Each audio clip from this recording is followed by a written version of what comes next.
ধন্যবাদ জ্ঞাপন কৰিছোঁ যে আপোনালোকে এনেকুৱা এটা সময়ত আপোনালোকে আমাৰ লগত আছে আৰু আমাৰ যিখিনি দৰিদ্ৰ পৰিয়ালৰ ওপৰত বিশেষকৈ আদিবাসী জনগোষ্ঠীৰ ওপৰত যিখিনি শোষণ হৈ আছে সেই শোষণখিনি আপোনালোকে যে প্ৰচাৰ মাধ্যমেৰে আগবঢ়াই আছে তাৰ কাৰণে আপোনালোকক মই ধন্যবাদ জ্ঞাপন কৰিব বিচাৰিছোঁ।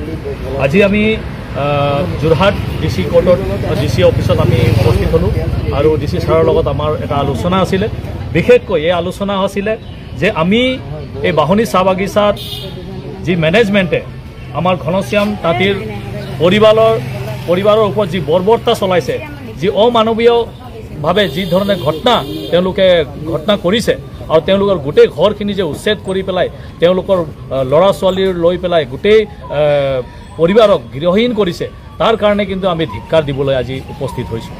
আজি আমি লাজ পাইছোঁ 100-150 বছৰ 200 বছৰ কাম কৰি থকা আমাৰ আদিবাসী চাহ শ্ৰমিকে এই বাগান গোটেই বাগানখিনি সৃষ্টি কৰিলে। এই বাগানৰ কাৰণে আজি অসম চহকী বুলি ক'বলগীয়া হয় আৰু সেই তেনেধৰণৰে এজন শ্ৰমিকক এনেধৰণে বৰ্বৰতাভাৱে তেওঁৰ ঘৰখিনি ভাঙি দিয়া হয়। এই পৰিয়ালৰ মাক দেউতাক ল'ৰা ছোৱালী কণ ল'ৰা ছোৱালী এটা বুঢ়া দেউতা আছে, তেওঁক ঘৰৰ পৰা গৃহহীন কৰা হয়, তেওঁলোকৰ সপোনৰ ঘৰখিনি ভাঙি দিয়া হয়। আমি সঁচাকৈ সদৌ অসম আদিবাসী ছাত্ৰ সন্থাই আমি লাজ পাইছোঁ। আজি আমি ক'বলৈ লাজ পাইছোঁ যে অসমৰ মুখ্যমন্ত্ৰীয়ে কয় যে প্ৰত্যেকটো আদিবাসী পৰিয়ালক আমি তেওঁলোকে বসবাস কৰি থকা প্ৰত্যেকটো আদিবাসী পৰিয়ালক আমি মাটি পট্টা দিম বুলি কয়। ক'ত গ'ল সেই প্ৰতিশ্ৰুতি?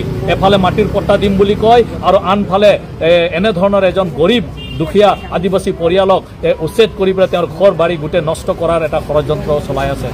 আমি লাজ পাইছোঁ ক'বলৈ যে অসম এখন চাহৰ কাৰণে চাহৰ উদ্যোগৰ কাৰণে অসম চহকী বুলি, কিন্তু যিবোৰ মানুহে নিজৰ ঘাম নিজৰ তেজ নিজৰ শ্ৰমেৰে এই বাগানখন ৰচিছে, এই বাগানখন ভৱিষ্যতখন ৰচিছে, গোটেই মালিকবিলাকক ধনী বনাইছে, সেই মালিকবিলাকে কিন্তু এজনকৈ আমাৰ শ্ৰমিকক এনেকুৱা গাঢ়ালৈ ঠেলি দিয়া হৈছে।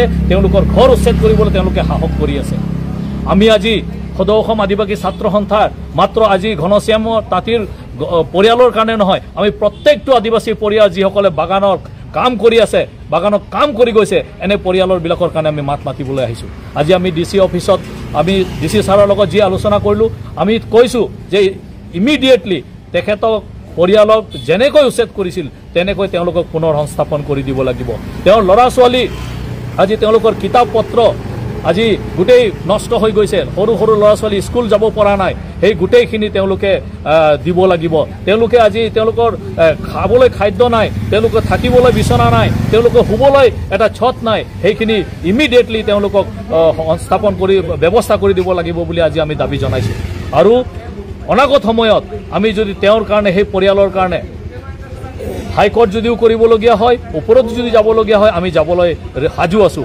আৰু আমি সকলোকে কৈছোঁ, প্ৰত্যেকটো দল সংগঠনক আমি কৈছোঁ, আজি আমাৰ কিন্তু যি ভৱিষ্যত আছে, আমাৰ ভৱিষ্যত অন্ধকাৰলৈ গৈ আছে। তাৰ কাৰণে আমি একত্ৰিত হৈ পেলাই আমাৰ প্ৰত্যেকটো আদিবাসী পৰিবাৰ প্ৰত্যেকটো চাহ শ্ৰমিকৰ কাৰণে আমি যুঁজ দিব লাগিব। আজি অসম চাহ মজদুৰ সংঘই যি সংগঠন শ্ৰমিকৰ কাৰণে ভাবিব লাগিছিল, আজি অসম চাহ মজদুৰ সংঘই কিন্তু শ্ৰমিকৰ কথা নাভাবি তেওঁলোকে কিন্তু মালিক পক্ষ হৈ পেলাই কথা পাতি আছে। আজি যোনটো পৰিবাৰৰ ককা দেউতাই এসময়ত অসম বাগানৰ ছেক্ৰেটাৰীলৈকে তেওঁলোকে কাম কৰি গৈছে, তেনেকৈ এটা পৰিবাৰক উচ্ছেদ কৰোঁতে অসম চাহ মজদুৰ সংঘই মেনেজমেণ্টৰ পক্ষ থিয় দিছে। তাৰ কাৰণে আমি ধিক্কাৰ দি আছোঁ। আৰু অনাগত সময়ত যদি এনেকৈ কৰুকাণ্ড যদি হৈ থাকে, তাৰ কাৰণে আমি কিন্তু উচিত ব্যৱস্থা ল'বলৈ কাৰণে সদৌ অসম আদিবাসী ছাত্ৰ সন্থাই কেতিয়াও পিছ নপৰে। ধন্যবাদ।